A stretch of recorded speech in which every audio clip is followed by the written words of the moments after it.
다 같이 사도신경 하심으로 8월 19일 월요일 새벽 예배를 하나님께 올려드리겠습니다.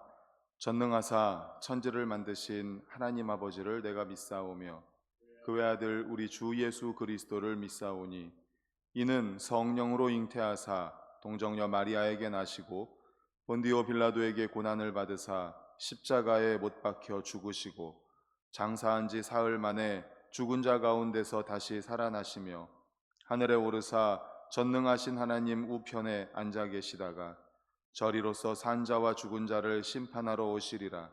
성령을 믿사오며 거룩한 공회와 성도가 서로 교통하는 것과 죄를 사하여 주시는 것과 몸이 다시 사는 것과 영원히 사는 것을 믿사옵나이다.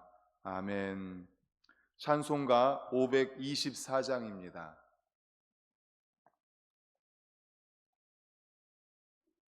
찬송가 524장입니다.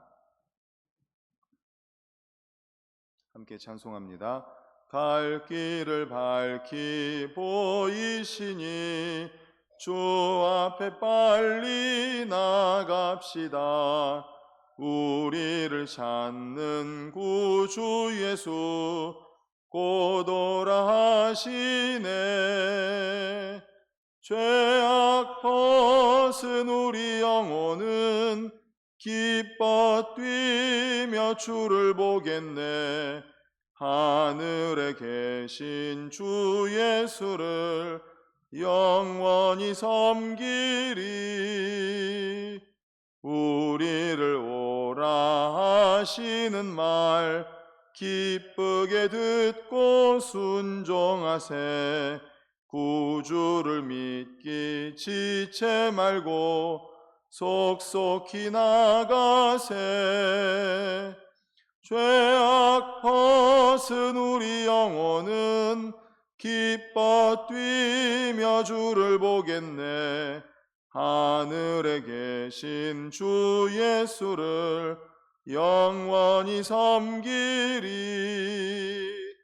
주 오늘 여기 계시오니 다 와서 주의 말씀 듣세. 듣기도 하며 생각하니 참 진리시로다. 죄악 벗은 우리 영혼은 기뻐 뛰며 주를 보겠네. 하늘에 계신 주 예수를 영원히 섬기리.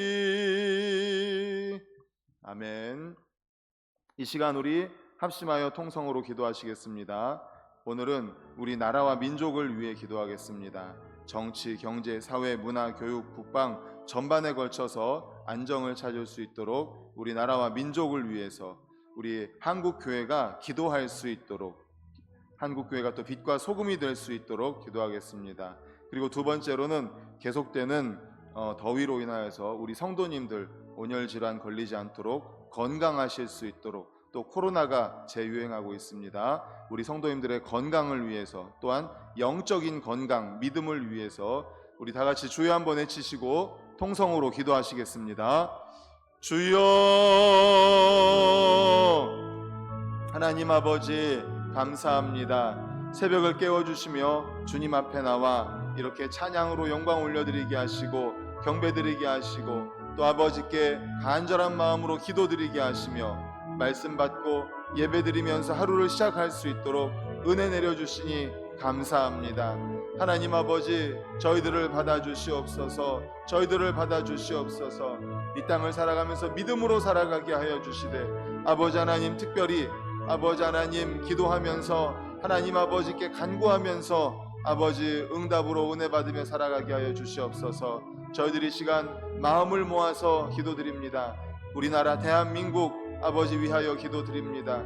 하나님 아버지, 우리가 태어나서 자라는 이 땅을 하나님 아버지께서 사랑해 주시고, 아버지 하나님, 우리나라 대한민국 정치, 경제, 사회, 문화, 교육, 국방 전반에 걸쳐서 안정을 찾을 수 있도록 하나님 역사하여 주시옵소서. 정치가 실종되었다고 합니다. 대통령을 비롯한 위정자들, 국회의원들, 하나님 아버지 정말 나라와 민족을 위하여서 국민을 위한 정치를 할 수 있도록 도와주시고, 아버지 하나님, 이로 인하여서 경제가 회복될 수 있도록 아버지여 경제가 안정을 찾을 수 있도록 도와주시옵소서. 지금 너무나 경제가 어렵습니다. 하나님, 경제를 회복시켜 주시옵소서. 사회 문화적으로 지금 의정 갈등이 계속되고 있습니다. 하나님 아버지, 속히 아버지 하나님 해결책을 찾을 수 있도록 도와주시옵소서. 아버지 하나님, 북한과의 관계, 또 아버지 하나님 미국과 중국과의 관계, 일본과의 관계 등 아버지 하나님 국방의 문제도 하나님 아버지께서 붙들어 주시고, 그 외에도 여러 가지 아버지 하나님 안정을 찾을 수 있도록 아버지 하나님 먼저 믿은 저희들 나라와 민족을 위하여 기도하게 하옵소서. 우리 그리스도인들 한국교회가 이 땅의 빛과 소금이 되어 아버지 하나님 나라와 민족을 위하여서 눈물로 기도할 수 있도록 도와주시옵소서. 계속되는 더위로 인하여서 하나님 아버지 우리 성도님들 온열질환 걸리지 않도록 하나님 은혜 내려 주시옵소서. 건강을 허락하여 주시옵소서. 특별히 우리 성도님들과 성도님들의 가족의 건강을 위해 기도합니다. 머리에서부터 발끝까지 주님이 만드셨습니다. 주님 건강을 지켜 보호하여 주시고 환우분들의 아버지 하나님 환우분들을 치료하여 주시옵소서. 또한 영적으로도 강건케 하여 주시옵소서. 믿음을 지켜 주시옵소서. 이 땅을 살아가면서 하나님 말씀과 기도로 아버지 앞에서 믿음을 지킬 수 있는 저희들이 되게 하여 주시옵소서. 아버지 감사합니다. 사랑과 은혜가 풍성하신 하나님 아버지 감사합니다. 월요일 새벽 깨워주시고 주님 전에 나와 기도와 말씀과 찬양으로 하루를 시작하게 하심을 감사합니다. 하나님 임마누엘로 함께하여 주시옵소서. 예배를 드리면서 귀한 감사의 예물과 1000번째 예물 올려드립니다. 예물 속에 들어있는 간절한 기도의 제목을 들으시고 가장 좋은 것으로 응답하여 주시옵소서. 예수 그리스도의 이름으로 기도드리옵나이다. 아멘. 하나님 말씀은 데살로니가 전서 1장 9절 10절입니다. 신약 329쪽 데살로니가 전서 1장 9절 10절 신약 329쪽입니다. 9절 10절 두 절 같이 읽겠습니다. 시작. 그들이 우리에 대하여 스스로 말하기를 우리가 어떻게 너희 가운데 들어갔는지와 너희가 어떻게 우상을 버리고 하나님께로 돌아와서 살아계시고 참되신 하나님을 섬기는지와 또 죽은 자들 가운데서 다시 살리신 그의 아들이 하늘로부터 강림하실 것을 너희가 어떻게 기다리는지를 말하니 이는 장래의 노하심에서 우리를 건지시는 예수시니라. 아멘. 오늘은 데살로니가전서 1장 9절 10절을 본문으로 데살로니가 교회의 신앙이라는 제목의 말씀으로 함께 은혜를 나누고자 합니다. 본문은 바울이 전해 들은 바 데살로니가 교회의 신앙에 관한 내용입니다. 먼저 바울이 데살로니가에서 전도한 결과 그들이 복음을 잘 받아들였다고 말합니다. 그리고 이어서 그들의 신앙이 잘 자랐다는 겁니다. 바울은 9절에서 데살로니가에서의 전도의 사실이 많은 사람들에게 알려진 것을 말했습니다. 그런데 단지 그것은 바울 일행이 그곳에서 전도했다는 그 사실 자체의 보도에 그치는 것이 아닙니다. 적극적으로는 더 나아가서 전도가 성공했다는 것을 말하는 겁니다. 왜냐하면 본문의 중요점은 데살로니가 교인들이 복음을 받아들인 후에 어떤 결과를 가져왔는지를 말하고 있습니다. 복음을 받아들인 후에 데살로니가 교인들이 어떤 결과를 가져왔는지 그 세 가지를 함께 살펴보도록 하겠습니다.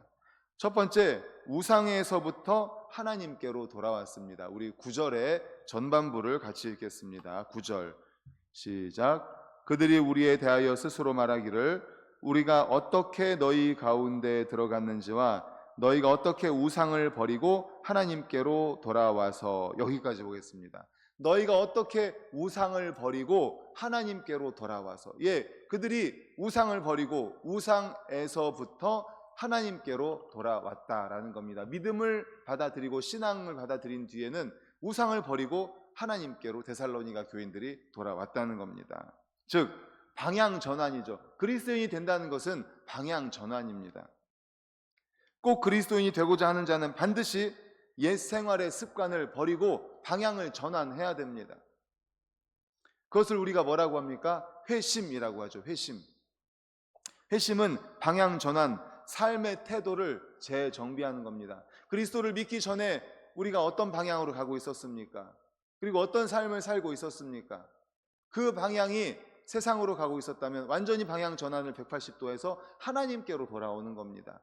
자신의 삶을 하나님께로 다시 맞추는 겁니다. 우리의 마음 중심을 예수님으로 모셔드리고 마음의 왕좌에 내가 있었다면 내가 내려오고 우리 주님을 마음의 왕좌 위에 앉히는 거죠. 바로 이겁니다. 회심. 회심은 누구에게나 필요합니다. 특별히 이방의 종교적 풍토에서 영향을 받은 사람들에게는 반드시 더 필요하죠. 데살로니가 사람들은 바로 이러했습니다. 우상을 버리고 하나님께로 돌아왔습니다. 완전히 회심을 한 것이죠. 이것은 데살로니가 사람들이 바울이 전한 그리스도의 복음을 받아들였다는 의미입니다. 우상과 그리스도는 양립할 수 없습니다. 그리스도가 아니면 우상이고 우상이 아니면 그리스도입니다. 특별히 하나님께서 십계명을 주셨는데 두 번째 계명이 뭐죠? 너희에게서 새긴 우상을 만들지 말라. 너희에게 새긴 우상을 만들지 말라는 겁니다. 그러므로 그리스도인들은 모두 회심을 하여서 방향 전환한 사람인들인 줄로 믿습니다. 우리 성도님들도 마찬가지입니다. 우상에게서 하나님에게서 멀어지고 있었는데 우상으로 가고 있었는데 회심하여서 하나님께로 가는 겁니다. 주님께로 가는 거예요. 바로 이러한 회심, 오늘 데살로니가 성도들이 바로 그 회심이 있었다는 것. 두 번째는 살아계시고 참되신 하나님을 섬겼습니다. 우리 9절 후반부를 읽겠는데 밑에서 두 번째 줄 살아계시고부터 읽겠습니다. 시작. 살아계시고 참되신 하나님을 섬기는지와. 살아계시고 참되신 하나님을 섬긴 것이 바로 데살로니가 교회 신앙의 두 번째 특징입니다. 그들은 말씀드린 것처럼 우상을 버리고 하나님께로 완전히 방향 전환을 했습니다.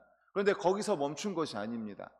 완전히 방향 전환을 해서 하나님께로 돌아오면서 더 적극적으로 하나님의 뜻에 순복했다는 것입니다. 9절 끝에 보면은 섬기는지와 이렇게 섬긴다라는 말이 나오고 있지 않습니까? 이 섬긴다라는 말의 원어의 뜻이 뭔가 하면 노예같이 섬기는 것, 즉 하나님의 뜻에 완전히 순복하는 행동을 나타냅니다. 노예같이 섬기는 것, 완전히 하나님의 뜻에 노예같이 완전히 순복하는 것, 그런 뜻이 있습니다. 예레미야 10장 1절 이하에 보면 우상의 무력함과 참되신 하나님을 비교하면서 말합니다. 근데 여기서 10절, 예레미야 10장 10절에서는 여호와 하나님을 참 하나님이요 사시는 하나님이라고 말씀을 합니다.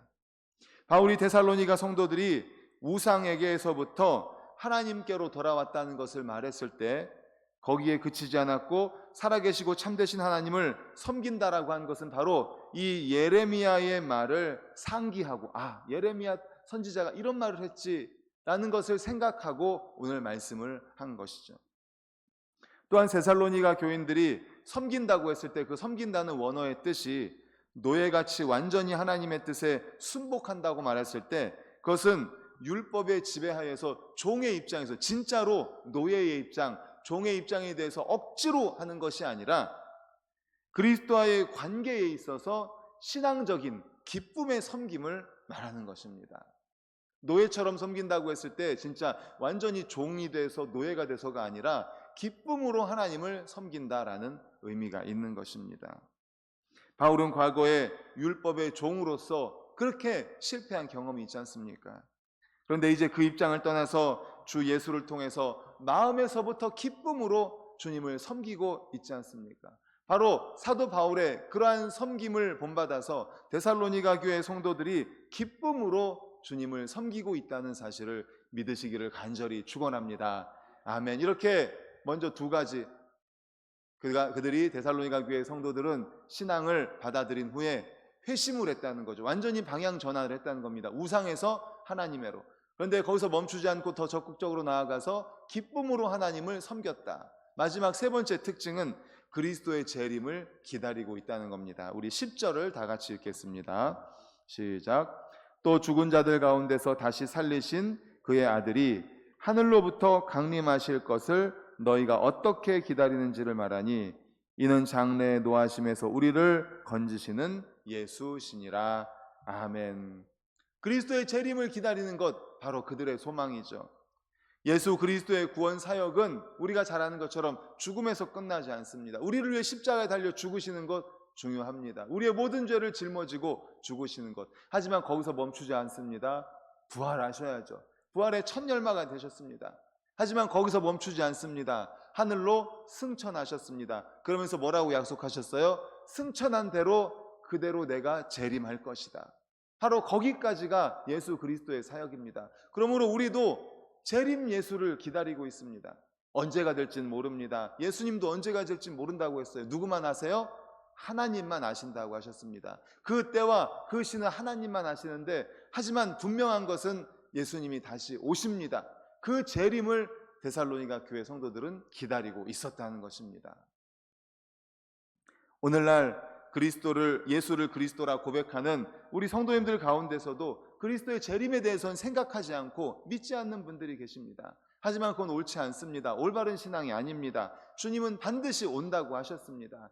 우리는 거기까지 생각을 해야 됩니다. 거기까지 믿어야 됩니다. 그게 올바른 신앙인 거예요. 그런데 데살로니가 교회 성도들은 바로 그러한 신앙을 가지고 있었다는 것이죠. 그렇습니다. 우리는 바울과 데살로니가 교인들의 신앙의 내용과 중심이 같다는 걸 여기서 확인할 수가 있습니다. 데살로니가 교인들은 바울이 전한 복음을 충실히 들었고 예수 그리스도의 사역에 대해서 재림까지도 기다리고 소망하고 기도하고 있었다는 것을 믿으시기를 간절히 축원합니다. 아멘. 이제 말씀을 정리하려고 합니다. 데살로니가 교회가 사도 바울의 전한 복음을 받아들이고 어떠한 변화가 있었습니까? 첫 번째, 그들은 우상에게서 완전히 방향 전환을 해서 하나님에게로 방향 전환을 하였습니다. 그리고 두 번째, 방향 전환에서 끝난 것이 아니라 더 적극적으로 살아계시고 참되신 하나님을 섬겼습니다. 노예와 같이 종이 되어서 아니라, 억지로가 아니라 기쁨으로 하나님을 섬겼습니다. 그리고 세 번째로 예수 그리스도의 재림을 기다리고 있었습니다. 우리 모든 성도님들도 데살로니가 교회 성도들과 마찬가지로 방향 전환하신 줄로 믿습니다. 아멘. 그리고 기쁨으로 섬기시는 줄로 믿습니다. 아멘. 그렇다면 우리도 예수 그리스도의 재림까지 소망하는 신앙으로 나아갈 수 있기를 간절히 축원합니다. 아멘. 기도하시겠습니다. 하나님 아버지, 감사합니다. 오늘 말씀을 통하여 데살로니가 교인들의 신앙을 살펴보았습니다. 우리도 그들을 본받고 우상에게서 하나님께로 돌아오는 것뿐만 아니라 살아계시고 참되신 하나님을 기쁨으로 섬기는 것뿐만 아니라 예수 그리스도의 재림을 기다리는 신앙으로까지 나아가는 저희들이 되게 하여 주시옵소서. 예수 그리스도의 이름으로 기도드리옵나이다. 아멘.